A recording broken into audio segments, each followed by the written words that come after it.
Ketemu lagi dengan saya Tirta Musitama. Di channel ini Anda akan mendapatkan informasi tentang sukses belajar di perguruan tinggi.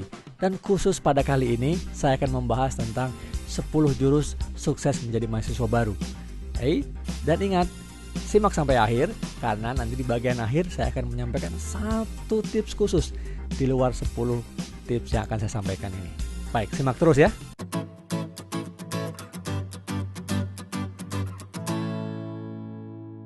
Tips yang pertama, kenali jurusan kamu, kenali fakultas kamu, kenali juga kampus kamu. Dulu waktu kamu mau masuk, tentu kamu sudah dapat informasi tentang jurusan kamu atau fakultas atau kampus kamu.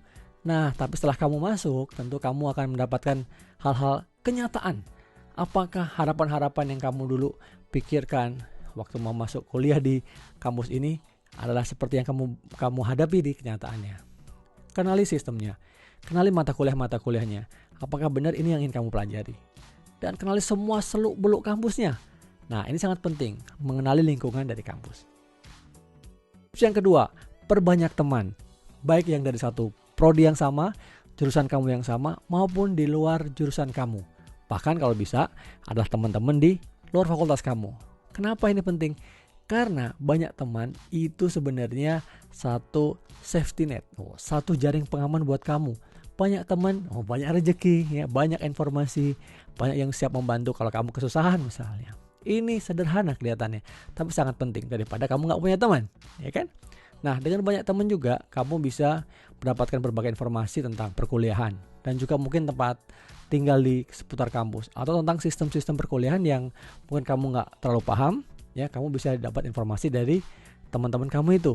Dan yang pasti memperkuat pertemanan bisa untuk belajar bersama, bisa untuk membuat tugas bersama-sama, dan juga bisa untuk akhirnya nanti membuat kesuksesan kamu dalam kuliah menjadi lebih tinggi. Yang ketiga, perbanyak teman senior. Wah, ini ya agak ngeri-ngeri sedap.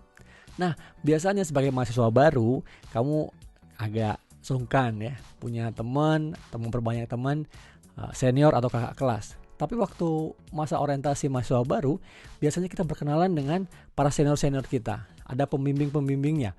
Di berbagai kampus ada berbagai macam istilahnya sebagai seorang pembimbing atau kakak kelas yang siap meng-guide adik-adik kelasnya. Nah, paling enggak kenali itu. Biasanya para pembimbing itu juga dari jurusan kamu atau jurusan yang sama. Kalaupun tidak, biasanya senior-senior itu yang sudah dipilihkan oleh kampus itu akan memberikan informasi yang bermanfaat dan berguna. Paling tidak menjadi satu pintu awal ketika kamu menghadapi kesulitan. Nah, demikian juga kalau kamu punya banyak teman senior di luar yang kakak pembimbing tadi, tentu akan memperluas pergaulan kamu juga. Yang keempat, temukan tempat nongkrong yang seru, yang asik, yang buat kamu itu nyaman. Nah, karena kuliah itu tidak cuman berkaitan dengan belajar ya. Bukan kupu-kupu ya, bukan kuliah pulang, tapi kamu juga harus menikmati satu kehidupan baru yang berbeda dengan kehidupan waktu kamu masa di sekolah menengah umum atau sekolah menengah atas atau di SMK ya. Kamu punya kehidupan sendiri. Nah, makanya kamu bisa temuin satu tempat, cari tempat-tempat yang cozy, yang enak, yang asik. Kan sekarang anak muda sukanya apa? Ada wifi-nya, mungkin ngopi enak atau mungkin makanannya enak dan tentu biasanya yang murah ya. Nah, kalau tempatnya enak, seru, kamu bisa kumpul sama teman-teman kamu. Nah, kalau pas lagi bete, lagi nggak pulang kuliah gitu ya, capek dan segala macam, kamu bisa ngumpul di situ. Penting ini menemukan suatu tempat yang bisa menjadi kamu tempat istirahat atau tempat untuk sekedar tempat untuk ya agar kamu nggak stres lah, kira-kira gitu ya. Tips yang kelima, temukan teman-teman yang benar-benar satu visi sama kamu, satu tujuan sama kamu ya. 2-3 orang aja, kelompok kecil ya. Kuliah kan pasti udah satu visi, benar, pasti ya kan. Namun pasti di antara puluhan atau ratusan teman yang satu angkatan itu pasti adalah satu teman deket ya, 2-3 orang yang memang luntang-lantung kemana-mana. Kalau mau belajar mungkin kamu orang yang paling nyaman dengan mereka. Kalau misalnya nih kamu ada masalah mau curhat sama mereka, ya 2-3 teman aja. Karena kalau saat kamu menghadapi situasi yang paling rendah gitu ya, kayaknya mungkin sangat stres, kamu bisa ngobrol sama mereka, kamu bisa sampaikan isi hati kamu dengan terbuka, dan kamu yakin, kamu percaya sama mereka akan membantu kamu kalau kamu lagi ada masalah. Nah, daripada kamu sendirian, maka hindari kamu sendirian ya. Nah, teman ini bisa yang satu angkatan atau mungkin bisa dengan senior ya. Nah, tapi yang benar-benar satu visi. Kamu nanti bisa nemuin deh bagaimana akhirnya dalam pergaulan itu akhirnya kamu ketemu teman yang satu klik. Nah, yang bisa buat jalan bareng, buat mungkin tadi nongkrong bareng, makan atau ngerjain tugas ya. Temukan orang-orang itu, teman-teman itu yang mensupport kamu. Nah, yang keenam, soal komunikasi dengan ketua kelas atau komandan tingkat atau PIC kelas. Penting, cari nomornya, tahu namanya. Biasanya tiap kelas itu beda-beda ketuanya, tapi bisa juga ketuanya sama. Kenali dia. Dia adalah menjadi satu hub ya yang nanti akan menghubungkan kamu dengan teman-teman sekelas kamu atau dengan dosen. Karena dosen biasanya hanya ingin berhubungan dengan satu ketua kelas saja atau satu orang dalam satu kelas itu. Karena bisa kebayang kalau satu dosen berhubungan dengan semua orang atau semua mahasiswa, tentu dia akan kewalahan. Nah, tapi ada juga loh dosen yang melayani begitu dengan baik ya kan. Nah, tapi itu tadi kembali.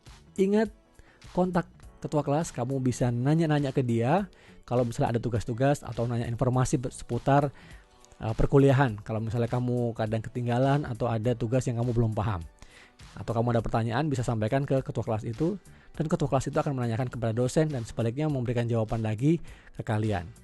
Yang ketujuh, sebagai mahasiswa tentu kamu harus tahu nomor kontak kampus kan, nomor kontak kampus kamu ya. Kalau ada apa-apa simpen di address book kamu ya kan, kamu nomor telepon kampus kamu ya, karena atau juga nomor telepon dari jurusan kamu, extensionnya, nomor telepon fakultas.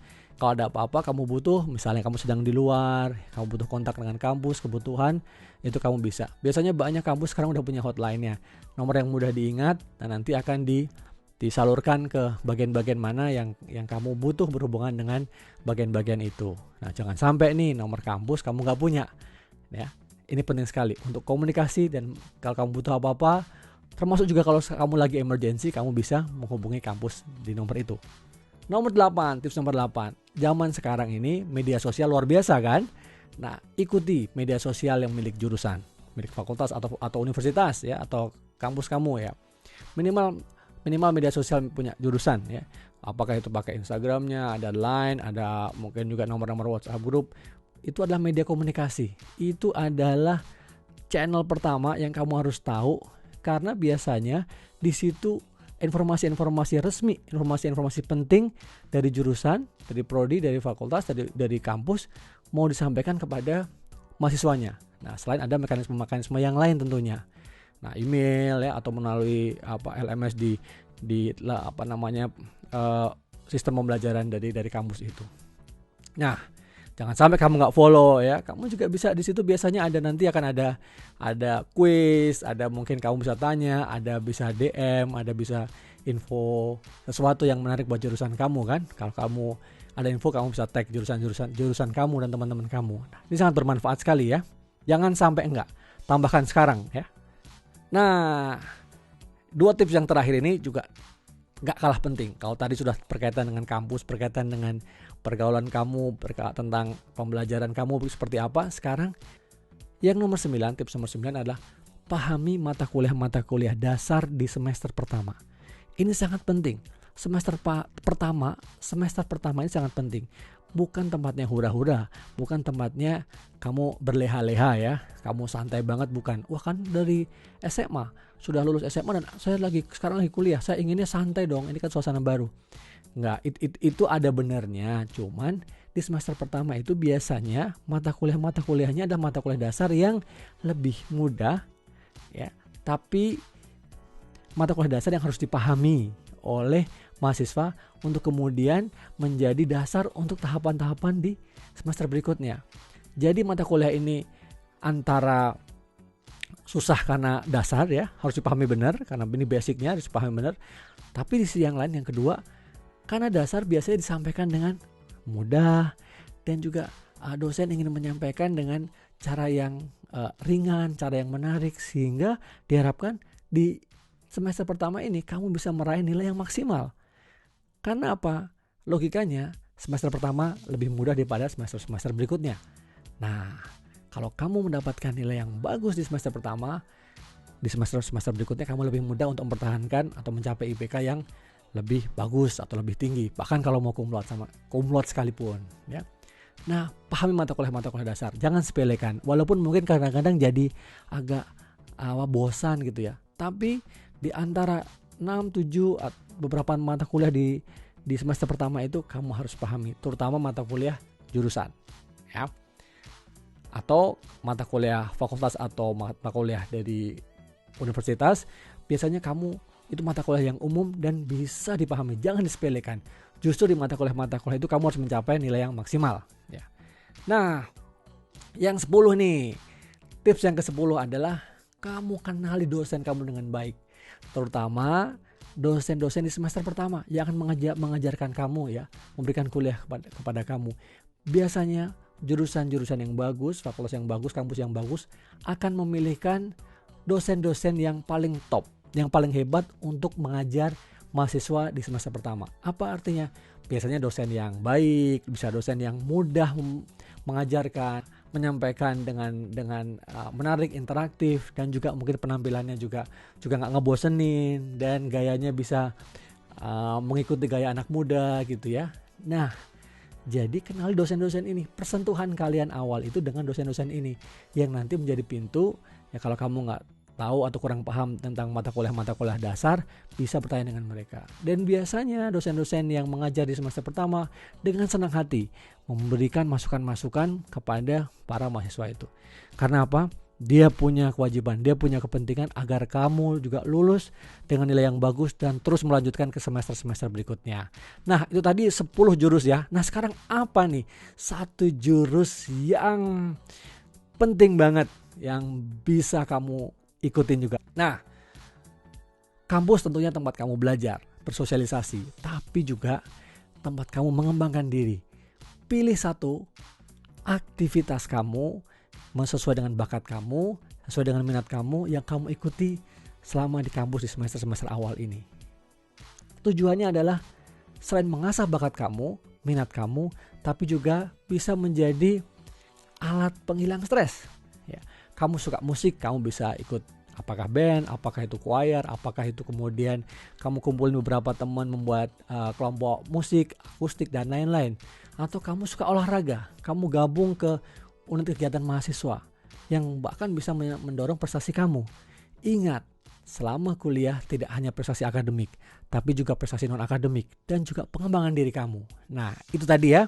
Tidak hanya akademik tapi non-akademik, tidak hanya pembelajaran tapi juga bagaimana banyak teman dan juga minat, bakat, potensi kamu muncul menjadi lebih baik sehingga menjadi mahasiswa yang sukses dan kamu menikmati hidup kamu. Nikmati setiap perjalanan kamu sebagai mahasiswa baru. Kalau kamu setuju, ya jangan lupa like, subscribe ya, dan juga berikan komen. Banyak tips-tips dan juga kalau kamu ingin bertanya tentang sesuatu hal yang berkaitan dengan mahasiswa baru misalnya, silahkan tuliskan di komentar di bawah ini. Sukses buat kamu. Saya tunggu cerita-cerita menarik kamu tentang bagaimana menjadi mahasiswa baru. Sampai ketemu lagi. Sukses buat kalian semua.